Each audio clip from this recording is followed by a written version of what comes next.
Buenos días, ¿qué tal estáis? Bienvenidos a este segundo tutorial dedicado a la importancia de la vida contemplativa, que se encuadra dentro del temario de tercero de ESO en la primera evaluación. En el primer tutorial estuvimos en el municipio de Mondéjar, ahora estamos en el famosísimo municipio Villaducal de Pastrana. Estamos en Pastrana, entre Pastrana y Mondéjar hay unos 30 kilómetros de distancia, apenas media hora.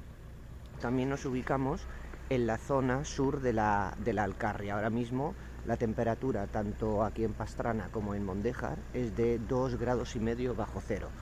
Aquí vamos a centrarnos ahora primero en la historia de Pastrana y luego centrarnos en la princesa de Éboli. Ahora mismo estamos en la Plaza de la Hora, en la famosísima Plaza de la Hora, y ahí está el Palacio Ducal, que era actualmente el Palacio Ducal pertenece a la Universidad de Alcalá de Henares, y esta era la residencia oficial de los duques de Pastrana. Entonces, en el primer tutorial vimos un poquito, pues, cuando empezó la vida contemplativa, con San Antonio Abad en el siglo IV, con San Pacomio también en el siglo IV, que aparecieron, pues, después en el siglo VI con San Benito y la orden benedictina, los monasterios, luego ya los 5 impulsos renovadores, del siglo X al siglo XVI, que en el cuarto impulso renovador eran las órdenes mendicantes, y aparecieron en el siglo XIII los conventos. Entonces vamos a hacer primero una diferencia, como ya vimos aquí, en el primer tutorial, entre monasterio y convento. El monasterio, surgieron los monasterios en el siglo VI con San Benito, orden benedictina. Los monasterios están fuera de las ciudades. Viven los monjes y están controlados por los abades. Fueron muy importantes, como vimos, los monasterios para poder conservar la cultura occidental, cuando cayó el Imperio Romano Occidental en el año 476 después de Cristo, y también los monjes pues alfabetizaron, instruyeron y evangelizaron a la gente del campo. Esto los monasterios en el siglo VI con San Benito. En cambio, los conventos surgieron en el siglo XIII con el cuarto impulso renovador, con las órdenes mendicantes, los agustinos, los dominicos, los franciscanos, la Orden del Carmen, y ahora después nos centraremos en carmelitos descalzos y carmelitas descalzas, porque Santa Teresa de Jesús estuvo aquí en Pastrana y con la ayuda de los duques de Pastrana, Ruy Gómez de Silva y la princesa de Éboli, fundó 2 conventos, el convento de San Pedro para hombres y el de San José para mujeres, ¿de acuerdo? Pero bueno, los conventos están dentro de las ciudades, siglo XIII, órdenes mendicantes, viven los frailes, y los conventos, como vimos en el primer tutorial, fueron las primeras universidades, y la primera carrera fue la de filosofía, teología. Y ahora ya nos centramos aquí en el municipio de Pastrana, seguimos en la zona sur de la Alcarria, de la provincia de Guadalajara, a 30 kilómetros del otro municipio en el que estuvimos en el primer tutorial, que es Mondéjar. La historia de Pastrana, ¿a cuándo se remonta? Es prerromana. Entonces, Pastrana fue fundada por la civilización carpetana. La civilización carpetana se movió entre los siglos VI y hasta la romanización por parte de la República de Roma, año 180 a.C., entre el siglo VI a.C. y el 180 a.C. Siglo VI a.C., 180 a.C. Por tanto, es de origen carpetano, pero no sabemos realmente cuándo fue fundada Pastrana. Sabemos que es prerromana, antes de que llegaran los romanos aquí, pues se fundó entre el siglo VI a.C. y antes de que llegaran los romanos en el 180 a.C. Si ahora superpusiéramos la civilización carpetana a las comunidades actuales, ¿qué ocuparía? Pues las actuales comunidades de la Comunidad de Madrid, la provincia de Toledo, Cuenca, Ciudad Real y la provincia de Guadalajara, lo que sería el centro de la península y un poquito más. Pastrana es de origen carpetano, pero no sabemos exactamente cuándo fue fundada. En el año 180 a.C., el pretor romano Tiberio Sempronio Graco estuvo aquí en Pastrana y destruyó Pastrana. 100 años después, en el año 80 después de Cristo, estuvo aquí el cónsul romano Paterno Paterniano y reconstruyó la ciudad, y cogió el nombre de este cónsul romano. Él se llamaba Paterno Paterniano y cogió el nombre de Paternina, y de Paternina, Pastrana. Los años fueron pasando y en el año 1174 el rey castellano Alfonso VIII Y en el año 1174 el rey castellano Alfonso VIII hizo que tanto Pastrana como un municipio que hay cerca de aquí, que es Zorita de los Canes,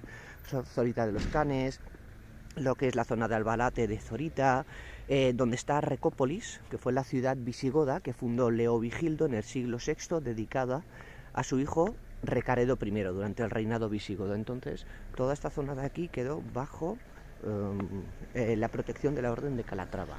Entonces, el rey castellano Alfonso VIII, en el año 1174, hizo que toda esta zona de aquí, tanto Pastrana como Zorita de los Canes, Albalate, toda la zona de Recópolis, quedara bajo la protección de la Orden de Calatrava. La Orden de Calatrava fue fundada en el año 1158 por el monje cisterciense Raimundo de Fitero.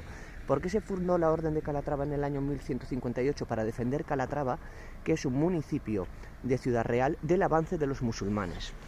Entonces, Pastrana, con el paso de los años, gracias a que quedó bajo la protección de la Orden de Calatrava por orden del rey Alfonso VIII a partir del año 1174, Pastrana consiguió mucho prestigio. Y ya en el año, el rey castellano Enrique II, y ya en el año 1369, Pastrana ya había tenía mucho prestigio, pues gracias a la protección que le brindaba la Orden de Calatrava. En el año 1369 el rey castellano Enrique II le concedió a Pastrana el título de villa. Si uno llega aquí a Pastrana ve que pone villa ducal, pues es un villazgo, es una villa, gracias a este título que concedió el rey castellano Enrique II en 1369. Y ya en el año 1541, Ana de Mendoza, la abuela de la famosísima princesa de Éboli, compró la villa de Pastrana. ¿De acuerdo? Por tanto, a partir de 1174, bajo la Orden de Calatrava, ganó mucha importancia. En 1369, con el rey Enrique II, este rey castellano le concedió el título de villazgo, de villa, y ahora ya pues nos ubicamos ya en tiempos de Felipe II. Felipe II reinó de 1556 a 1598 y es aquí donde ubicamos a Santa Teresa de Jesús, a San Juan de la Cruz y a los Mendoza y a la famosísima princesa de Éboli. Bien, la princesa de Éboli la ubicamos ya, por tanto, en tiempos de Felipe II, de la dinastía de los Austria, el bisnieto de los reyes católicos. Vendrían los reyes católicos, Carlos I de España y V de Alemania, y después Felipe II. Bien, Ana de Mendoza, la famosísima princesa de Éboli, en realidad ella se llamaba Ana de Mendoza de la Cerda y de Silva y Álvarez de Toledo. Ella se casó con un noble portugués llamado Ruy Gómez de Silva, y el rey Felipe II creó el ducado de Pastrana, pues para dar prestigio todavía más a Pastrana. Entonces, cuando se casaron Ana de Mendoza y el noble portugués Ruy Gómez de Silva, Felipe II, durante su reinado entre 1556 y 1598, creó el ducado de Pastrana. Por tanto, se creó el ducado de Pastrana, Ruy Gómez de Silva y Ana de Mendoza. ¿Por qué a Ana de Mendoza se le conoce como la princesa de Éboli? Porque su marido, Ruy Gómez de Silva, tenía un título que era príncipe de Éboli, que es un municipio de Nápoles, de Italia, y se la conoce por eso princesa de Éboli, por este municipio napolitano, por este título que tenía su marido. ¿Por qué llevaba el parche en un ojo? Pues no lo sabemos realmente, si era tuerta porque era por presumir. Entonces, los duques de Pastrana aquí pues ordenaron construir la colegiata, que después veremos, lo que tengo aquí a mis espaldas, el Palacio Ducal, y ayudaron a Santa Teresa de Jesús a fundar dos conventos que veremos desde fuera: el convento de San Pedro para hombres, carmelitos descalzos, y el convento de San José para mujeres, carmelitas descalzas. Recuerdo que en el año 1562 San Juan de la Cruz y Santa Teresa de Jesús se separaron de la Orden del Carmen, fundada en el norte de Israel en el siglo XIII, y fundaron carmelitos descalzos y carmelitas descalzas. Y aquí en 1569, Santa Teresa de Jesús, en 1569, fundó dos conventos, uno para hombres, otro para mujeres, como hemos dicho, el de San Pedro y el de San José respectivamente, gracias a los duques de Pastrana. Lo que tengo a mis espaldas, el Palacio Ducal, es de estilo renacentista, el arquitecto es Alonso de Covarrubias, y fue la residencia oficial de los duques de Pastrana. También los duques ordenaron construir la colegiata y los dos conventos, ¿de acuerdo? Pues bien, Eh, Seguimos con el caso de la princesa de Éboli. La princesa de Éboli pues, se quedó viuda, su marido murió, Ruy Gómez de Silva, en el año 1573. Entonces la princesa entró en la orden de las Carmelitas Descalzas, entró en el convento de San José, pero no quería seguir las órdenes de Santa Teresa. Tuvieron una pelea tremenda Santa Teresa y la princesa de Éboli, porque la princesa era muy señorita y no quería seguir las órdenes las normas de las Carmelitas Descalzas, y tuvieron una pelea tremenda y Santa Teresa sacó la orden de Pastrana. Entonces luego la princesa de Éboli mantuvo un romance con Antonio Pérez. Me he olvidado de decir que su difunto marido, Ruy Gómez de Silva, fue el secretario, uno de los secretarios personales que tuvo el rey Felipe II, pues después de salir del convento de San José, la princesa de Éboli mantuvo un romance con Antonio Pérez, que era también secretario personal de Felipe II, y era natural de Valdeconcha, que es un pueblecito que hay cerca de aquí de Pastrana. Entonces a Felipe II se le metió en la cabeza el hecho de que Antonio Pérez y la princesa de Éboli conspiraban contra él. ¿Y qué hizo Felipe II? Encerró a la princesa de Éboli en el Palacio Ducal y allí estuvo los últimos 11 años de su vida, de 1581 a 1592. Entonces, ella estuvo aquí encerrada en el Palacio Ducal de 1581 a 1592 y en 1592 murió, y ahí si se ve ese balcón, es el balcón enrejado desde el que se le permitía a la princesa asomarse una hora al día, ¿de acuerdo? De 1581 a 1592, por tanto por orden del rey Felipe II, porque creía que conspiraban contra él. Ana de Mendoza estuvo encerrada en el Palacio Ducal. Cuando murió en 1592 fue enterrada en la cripta de los Mendoza, en la Colegiata de Pastrana, y ese es el balcón desde el que se le permitía asomarse una hora al día, ¿de acuerdo? Por eso esta plaza que tenemos aquí se llama la Plaza de la Hora, en honor a esa hora a la que se le permitía a la princesa asomarse aquí, ¿de acuerdo?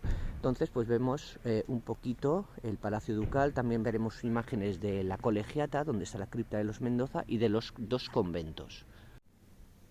Bueno, ahora estamos viendo la fachada de la famosa Colegiata de Pastrana. Ahí se anuncia lo del Museo de Tapices Flamencos. Aquí se puede visitar pues el Museo de Tapices Flamencos, que son unas alfombras grandes que tienen más de 500 años de historia. Se puede visitar el Museo de Santa Teresa de Jesús, lo que es la iglesia y la cripta de los Mendoza, donde reposan los restos mortales de la princesa de Éboli. ¿De acuerdo? Entonces, ahora mismo estamos fuera de la Colegiata y, bueno, por tanto, seguimos con este segundo tutorial dedicado a la vida contemplativa. Estamos en el siglo XVI, época de Felipe II. Hemos visto imágenes desde fuera del Palacio Ducal.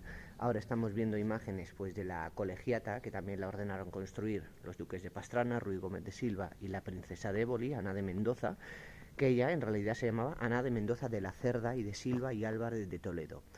Bien, Felipe II fue el que trasladó la capital de España de Toledo a Madrid, ¿de acuerdo? Estamos hablando de la dinastía de los Austria, desde Carlos I de España, V de Alemania, Felipe II, Felipe III, Felipe IV y Carlos II.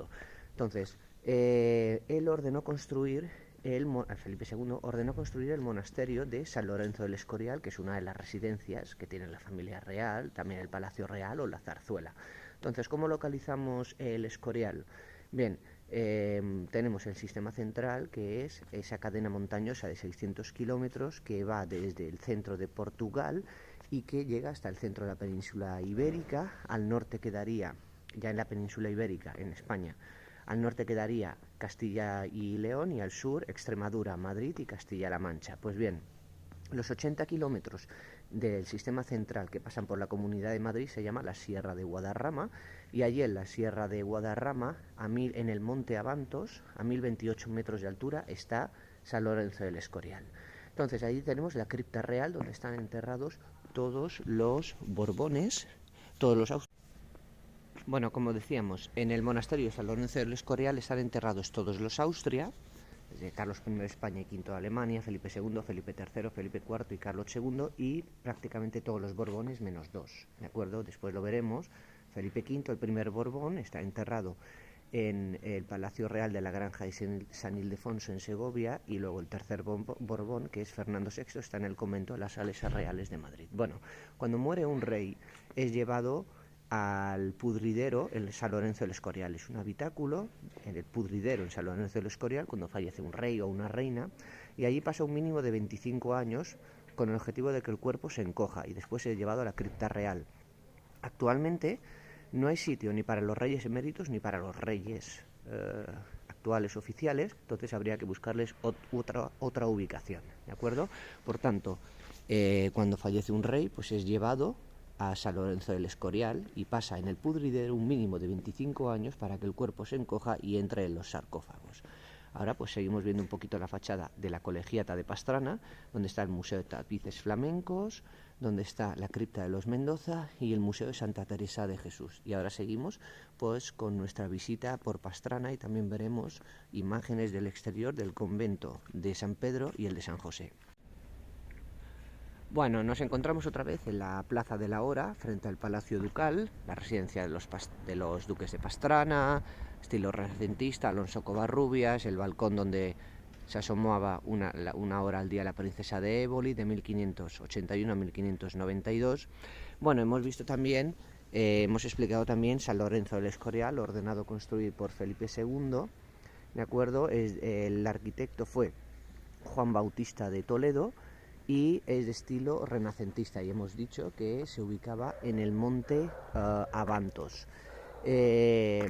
Estamos ahora mismo, seguimos aquí en la Plaza de la Hora, ¿de acuerdo? Y ahora explicaremos un poquito la importancia de la realeza en España y la sucesión de reyes, pues desde los reyes católicos hasta el rey actual, su majestad Felipe VI, ¿de acuerdo? También veremos unas imágenes por fuera del convento de San Pedro para hombres y el convento de San José para mujeres, en el que estuvo la princesa de Éboli.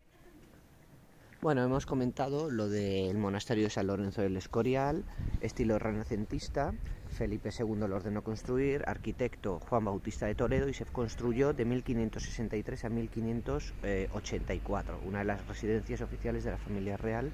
Pero ahora veremos pues la importancia que ha tenido la realeza y sigue teniendo en España. Empezamos pues por los reyes católicos. Los reyes católicos reinaron de 1474 a 1504. Isabel de Castilla y Fernando de Aragón. Reinaron de 1474 a 1504. En 1504 falleció Isabel de Castilla. Ellos tuvieron a Juana, apodada después Juana la Loca, porque cuando murió Isabel en 1504, Juana, la hija de los reyes católicos, heredó la corona de Castilla, pero su padre, Fernando, consiguió inhabilitar a su hija y asumió Fernando el Católico también las funciones de la corona de Castilla hasta que reinó su nieto, Carlos I de España y V de Alemania, ¿de acuerdo? Por tanto, los reyes católicos, 1474-1504, falleció Isabel la Católica de Castilla, la reina de Castilla, en 1504. Ellos tuvieron a Juana, apodada Juana la Loca. Juana se casó con Felipe el Hermoso, que era un Austria, y Felipe el Hermoso y Juana tuvieron a Carlos I de España y V de Alemania, ¿de acuerdo? Entonces, Carlos I de España y V del Sacro Imperio Romano Germánico. Entonces, reyes católicos 1474-1504, luego hubo ese impasse de 1504 hasta 1516, cuando ya pudo reinar Carlos I de España y V de Alemania, el nieto de los reyes católicos e hijo del Austria Felipe el Hermoso y de Juana, que pertenecía a la dinastía de los Trastámara, ¿de acuerdo? Entonces empezó a reinar el hijo Carlos I de España y V del Sacro Imperio Romano Germánico. Carlos I de España y V de Alemania reinó de 1516 a 1556. Luego viene Felipe II, 1556-1598, que es aquí donde ubicamos a la princesa de Éboli, Santa Teresa de Jesús, San Juan de la Cruz, etc. Después de Felipe II, 1556-1598, Felipe III, todo esto son Austria, desde Carlos I hasta Carlos II. Felipe III 1598-1621, Felipe IV 1621-1665 y luego el último Austria, Carlos II 1665-1700. Carlos II no tuvo descendencia, entonces él eligió como sucesor a un Borbón, a Felipe de Anjou, que era el nieto del rey francés Borbón Luis XIV. Lo que tenía que hacer Felipe de Anjou era renunciar al trono de Francia, cosa que no hizo. Entonces empezó la guerra de sucesión española entre los Borbones, Felipe de Anjou, que era de dinastía francesa, y la dinastía y Carlos, archiduque de Austria. Por tanto, guerra de la independencia de 1700 hasta 1713-1714 entre los Austria, Carlos, archiduque de Austria, y Felipe de Anjou de la dinastía de los Borbones. Entre 1713 y 1714 se firmaron los tratados de Utrecht y Rastatt y se reconoció a Felipe de Anjou como rey de España y fue conocido como Felipe V, el primer Borbón, que reinó de 1700 a 1746, aunque él abdicó en 1724 en favor de Luis I. Pero Luis I tuvo un accidente, el pobre chico, a los 12 años sufrió un accidente, murió inesperadamente en 1724 y entonces Felipe V tuvo que volver al trono y reinó hasta 1746.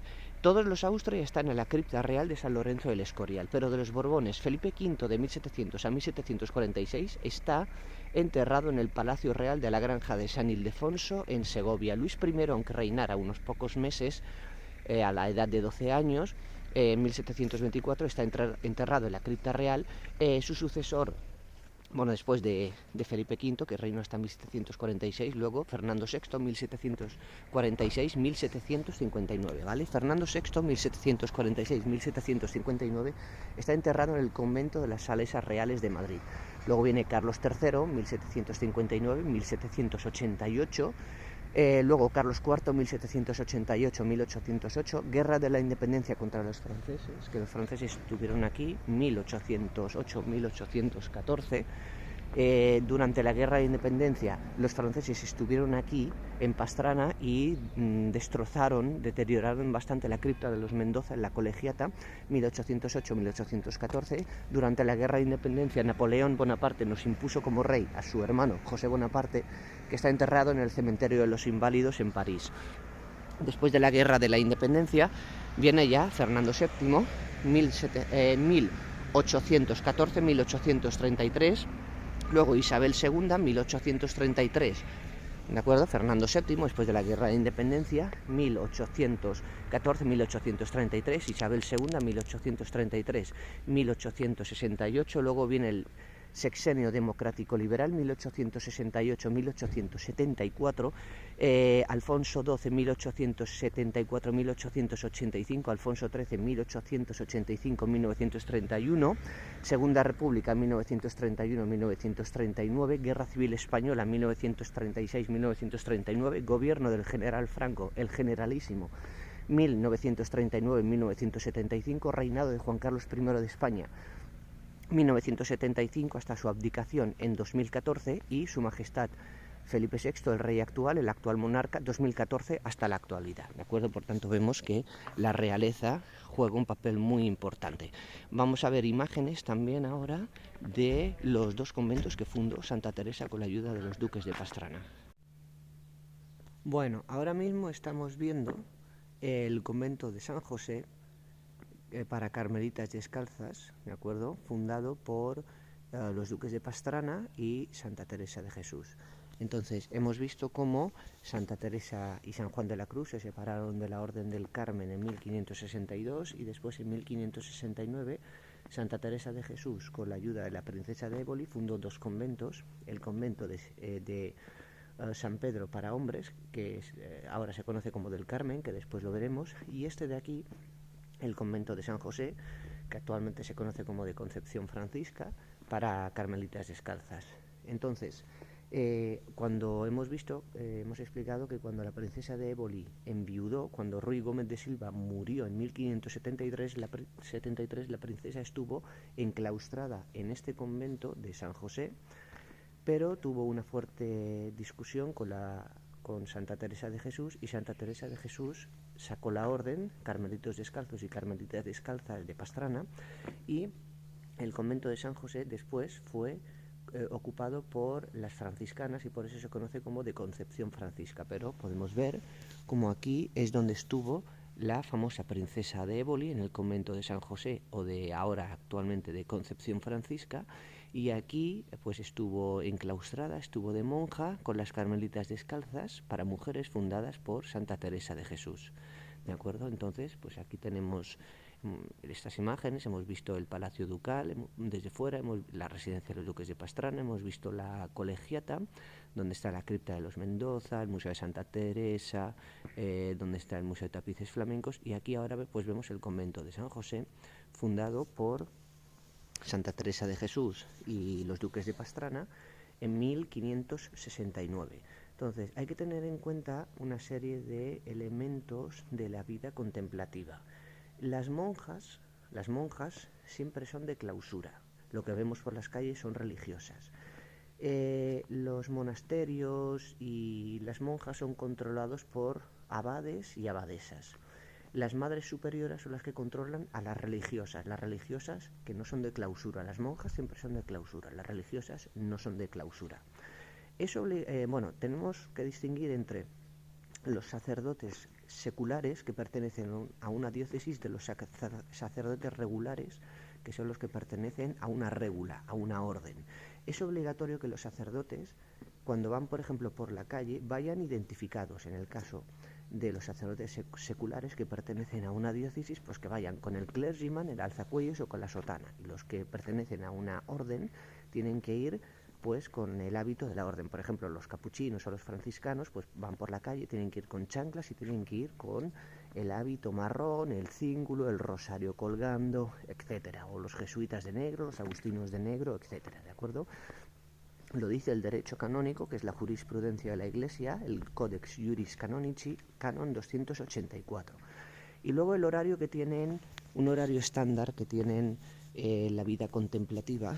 Yo voy a ofrecer pues un horario estándar, porque no es fácil llevar una vida contemplativa, ¿de acuerdo? El horario estándar, ¿cuál sería? Pues se levantan a las 5:30 de la mañana. A las 6 de la mañana, lectura de la Biblia. A las 8, oraciones de laudes y desayuno. A las 9, misa, Santa Misa y trabajo. Después, a la 1, paran y charlan. A las 5, oraciones en las celdas es en las habitaciones. A las 7, oraciones de vísperas. A las 8, cena. Y a las 9:30, oración de completas y a dormir, ¿de acuerdo? Por tanto, llevan una vida de trabajo, de espiritualidad, de estudio, de oración, de contemplación, etcétera. No es una vida fácil. Y vamos a ver imágenes ahora, después, del convento de San Pedro, actualmente convento del Carmen, para hombres. Entonces, hay que tener en cuenta que en el caso de las carmelitas descalzas y carmelitos descalzos, tienen un permiso concedido por el Papa Juan Pablo II, y carmelitas descalzas sobre todo funcionan con los estatutos originales de San Juan de la Cruz y de Santa Teresa de Jesús, o sea, van descalzas, son de clausura total, duermen sobre colchones de paja, etcétera. Pues este es el convento de San José, actualmente de Concepción Francisca, donde estuvo Ana de Mendoza, la princesa de Éboli, después de enviudar en 1573, hasta que se peleó con la princesa de Éboli y luego pues mantuvo el romance con Antonio Pérez, y ya después pues fue encerrada en el Palacio Ducal de 1581 a 1592 hasta su muerte. Lo de la Plaza de la Hora, lo del balcón, lo que hemos explicado antes, y que los restos mortales reposan en la cripta de los Mendoza. Y hemos dicho anteriormente que de 1808 a 1814, durante la Guerra de Independencia, los franceses estuvieron aquí en Pastrana y provocaron algunos destrozos en la cripta de los Mendoza.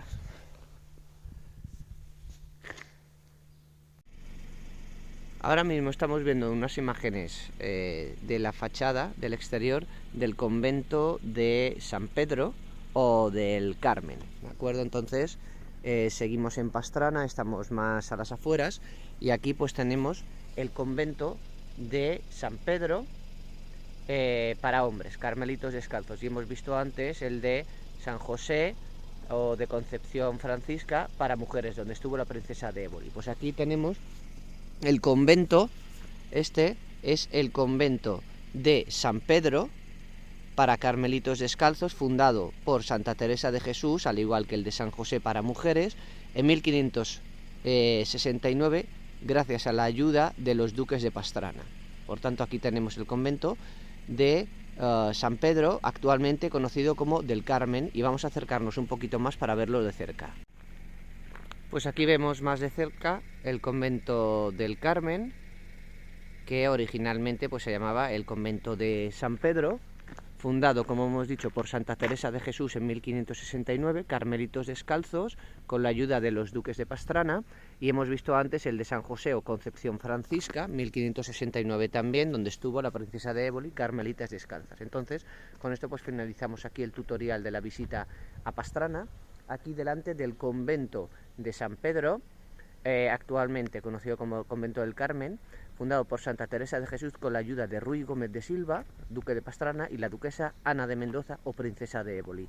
Aquí, como dato curioso, empezó el instituto de educación secundaria obligatoria a dar sus clases. El Leandro Fernández de Moratín empezó aquí, en el convento del Carmen, a dar sus clases, pero actualmente, pues ya desde 1995-1996 se ubica pues en el emplazamiento actual. Pues bueno, aquí actualmente pues tenemos un museo, ¿de acuerdo? Pues con esto finalizamos la visita a Pastrana, la historia de Pastrana, Felipe II, la realeza, la princesa de Éboli, Santa Teresa de Jesús. Hemos visto pues el Palacio Ducal, la Colegiata, el convento de San José para carmelitas descalzas y ahora el convento de San Pedro, actualmente del Carmen, para hombres, ¿de acuerdo? Y vimos como ya, después de la pelea que tuvo Santa Teresa de Jesús con la princesa de Éboli, ya cuando ella enviudó y se hizo monja en 1573, y como Santa Teresa pues sacó la orden de aquí, y pues bueno, después pues Pastrana pues ha ido perdiendo fuelle. Entonces hemos visto como Pastrana, si uno entra, es villa ducal, es villa o villazgo por ese título que concedió el rey castellano Enrique II en 1369, y es ducal pues desde la época de Felipe II, cuando Ruy Gómez de Silva, este noble portugués, y Ana de Mendoza se casaron. Bueno, me he olvidado decir que la familia Mendoza entró en la realeza con Alfonso XI, con el rey Alfonso XI, a partir del siglo XIV, entonces fue ganando mucho poder.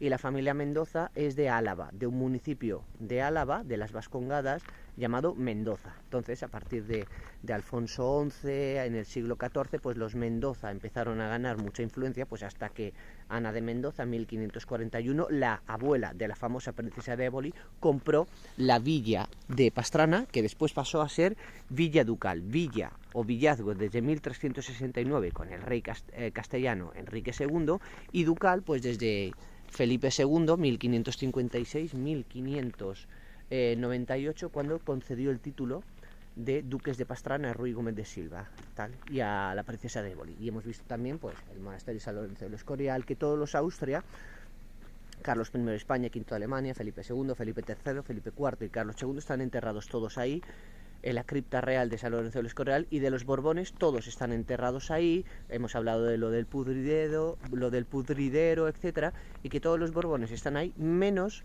el primero y el quinto, Felipe V, 1700-1746, que está en el Palacio Real de la Granja de San Ildefonso en Segovia, y el tercer Borbón, Fernando VI, 1746-1759, que está enterrado en el convento de las Salesas Reales de Madrid. El resto de Borbones, Luis I, Carlos III, Carlos IV, Fernando VII, Isabel II, Alfonso XII, Alfonso XIII, los condes de Barcelona, que son los abuelos del actual rey también, y que no hay sitio en la cripta real para los reyes eméritos don Juan Carlos y doña Sofía, ni para los reyes actuales su majestad Felipe VI y doña Leticia, ¿de acuerdo? Y con esto pues finalizamos este tutorial, esta visita a Pastrana, y completamos el primer tutorial de la vida contemplativa en Mondéjar, que está a 30 kilómetros de aquí. Y hemos explicado pues un poquito pues esta parte del temario que se corresponde con la importancia de la vida contemplativa, tema 3 de la primera evaluación de tercero de ESO, ¿de acuerdo? Pues con esto finalizamos. Con esto terminamos ya la visita aquí a Pastrana y damos por concluida también el tema de la importancia de la vida contemplativa. Aquí tenemos pues la Villa Ducal de Pastrana, origen carpetano, entre el siglo VI y antes de la romanización. en el año 180 a.C., siglo VI, año 180 a.C., y ahí el convento de San Pedro o del Carmen actualmente, ¿de acuerdo? Y con esto pues finalizamos esta parte del temario de tercero de ESO, el tema 3, importancia de la vida contemplativa, y encuadrado dentro de la primera evaluación, y esto completa el tutorial, el primer tutorial de la primera vida de la vida contemplativa, el primer tutorial en el que estuvimos en Mondéjar, apenas a 30 kilómetros de aquí. Y bueno, pues con esto finalizamos un poquito, pues como empezó lo de los ermitaños, anacoretas con San Antonio, los cenobitas con San Pacomio, los benedictinos, los monasterios, los conventos, los 5 impulsos renovadores, en ese primer tutorial grabado en Mondéjar, y ahora en Pastrana, pues para rematar la importancia de la vida contemplativa con Pastrana, la realeza, los Mendoza, la princesa de Éboli, Santa Teresa de Jesús, el Palacio Ducal, lo que es la historia de Pastrana, la colegiata, el convento de San José o de Concepción Francisca, y aquí pues el convento de San Pedro o del Carmen, ¿de acuerdo? Y con esto finalizamos ya esta parte del temario de tercero de ESO, importancia de la vida contemplativa, de la primera evaluación.